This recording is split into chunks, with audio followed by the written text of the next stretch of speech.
యూనివర్సిటీలో బోధనేతర పోస్టులను బోధనగా మార్పు, ఉన్నత విద్యామండలి కీలక అధికారి సహకారం, యథేచ్ఛగా నిబంధనల ఉల్లంఘన, విశ్వవిద్యాలయాలను రాజకీయాలకు కేంద్ర బిందువులుగా మార్చి సీఎం జగన్ భ్రష్టు పట్టిస్తే ఆయన ప్రభుత్వంలో అత్యున్నతాధికారి తన మేనల్లుడు కోసం ద్రవిడ విశ్వవిద్యాలయం నిబంధనలే కాలరాశారు. పరిస్థితి విభాగాలపై ఒత్తిడి తెచ్చి బోధనేతర సిబ్బందిని అధ్యాపకులుగా మార్చారు.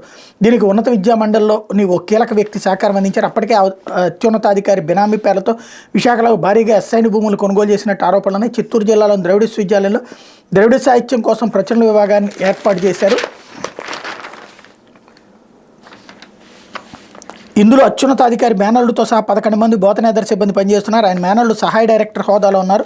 వాస్తవంగా వీరు ద్రవిడ భాష పుస్తకాల ముద్రను చేపట్టాలి. మేనల్లుడికి లబ్ధి చేకూర్చేందుకు ఆయా బోధనేతర పోస్టులను బోధనలోకి మార్చేందుకు అత్యున్నతాధికారి తన అధికారాన్ని వినియోగించారు. దీంతో డైరెక్టర్ పోస్టును ప్రొఫెసర్గా, డిప్యూటీ డైరెక్టర్ అసోసియేట్ ప్రొఫెసర్గా, ఎడిటోరియల్ సహాయకులు, సహాయ డైరెక్టర్లు, సహాయ ఎడిటర్ పోస్టులు సహాయ ఆచార్యులుగా మార్పు చేస్తూ ఆర్థిక శాఖ ఉత్తర్వులు ఇచ్చేసింది.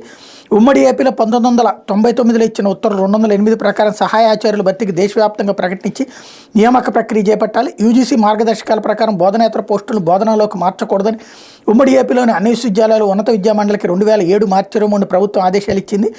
ఈ రెండింటికి విరుద్ధంగా ద్రవిడ యూనివర్సిటీలో బోధనేతర పోస్టులను బోధన విభాగంలోకి మార్చారు. దీన్ని ఆడిట్ విభాగం మొదట తప్పుపట్టింది. ఆర్థిక శాఖ అనుమతి ఇచ్చిన తర్వాత ఆడిట్ విభాగానికి అభ్యంతరం ఏంటంటూ అత్యున్నతాధికారి ప్రశ్నించడంతో అభ్యంతరాలు తొలగిపోయాయంటూ ఇది అసలు కుంభకోణం అన్నటువంటి వార్తని హైలైట్ చేసింది. లేకపోతే రైతులు